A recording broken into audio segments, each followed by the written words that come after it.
Hey again, this is Chris, and I'm sitting outside today. I'm not sure I'm going to talk about this, but I've been reading this book again. Got to read it a couple times to get everything that's in it. The book is Man Up by Jeffrey Hemmer. It's really a great book. Don't set it on top of your coffee cup though, because it'll get damp. And then you'll have to clean it off, and then you'll get other things you set it on damp, and that's just not good.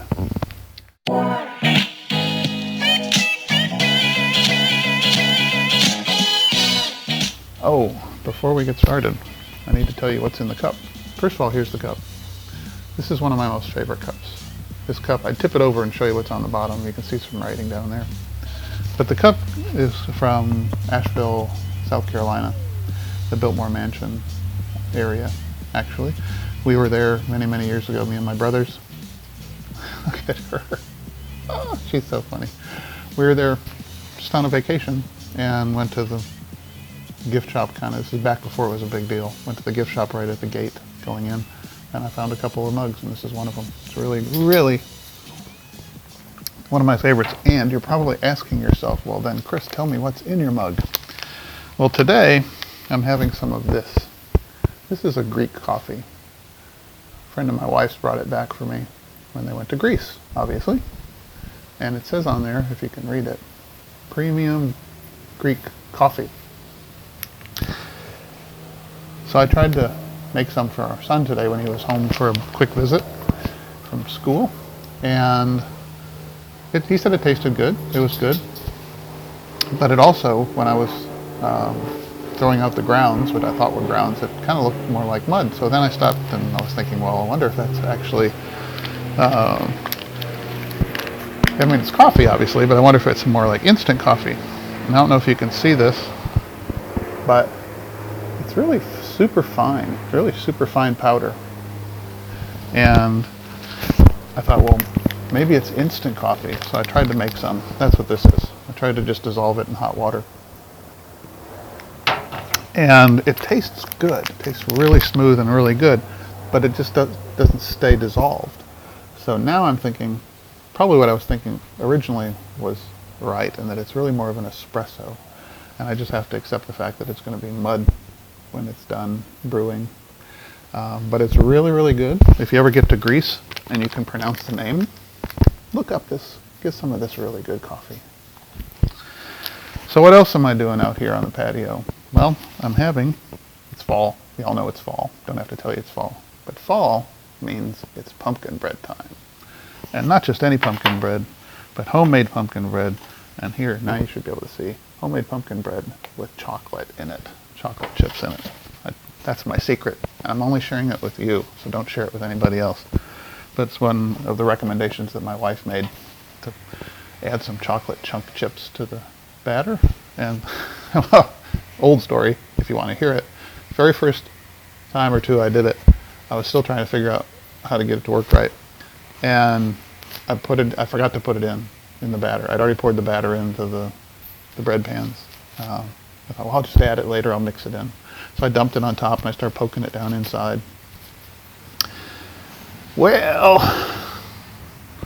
it ended up being a chocolate log in the middle, which was okay with my wife. She was fine with that.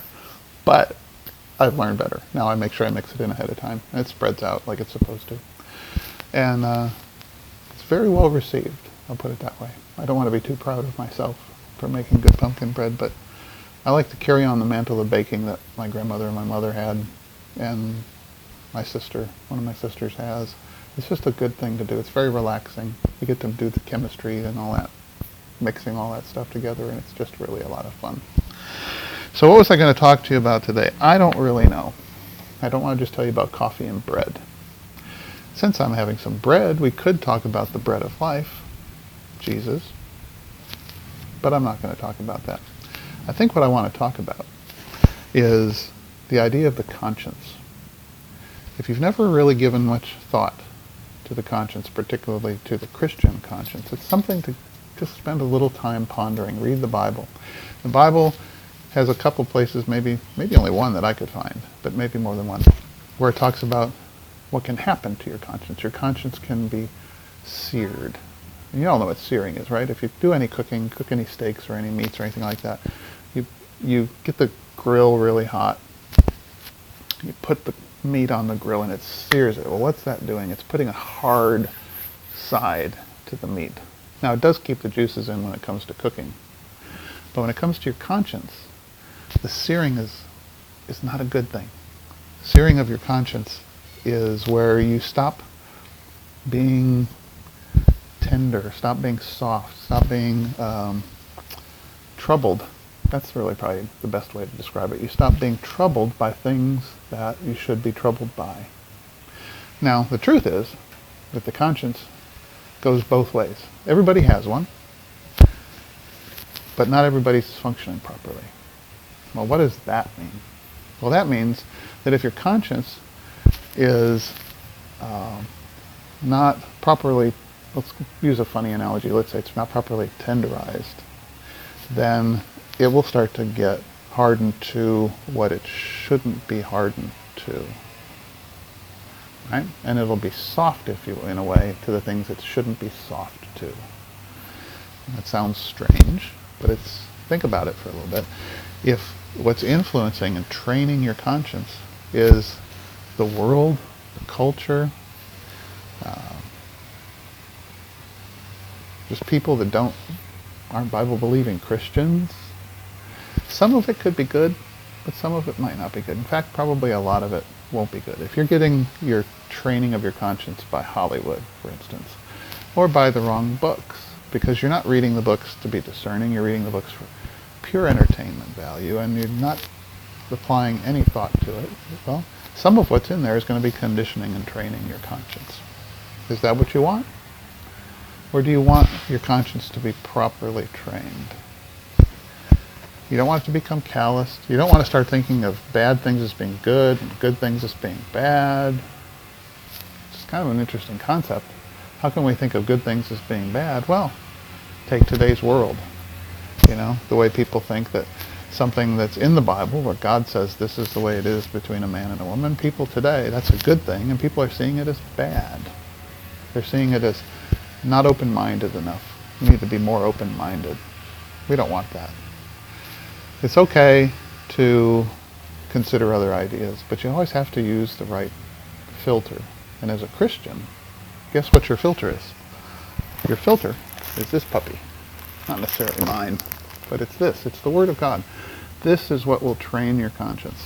If you're not spending any time in a good church, and of course I'm qualifying that because you can go to lots of churches where you can hear all sorts of things, but if you're not in a church where you're hearing the Word of God preached in all its purity, and you're not having the sacraments administered rightly, your conscience is going to be different than if you were in one of those kind of churches.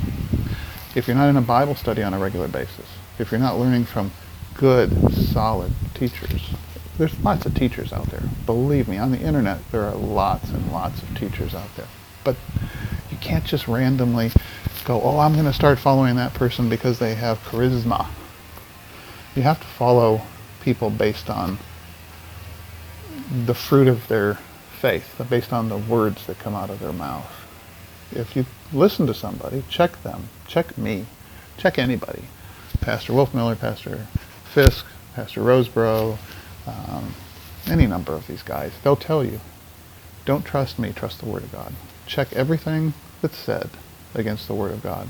And that way, if I say 98% of things that are really good here, and there happens to be one or two things that just because I'm excited to be on camera talking to you, I get them wrong, then take the good.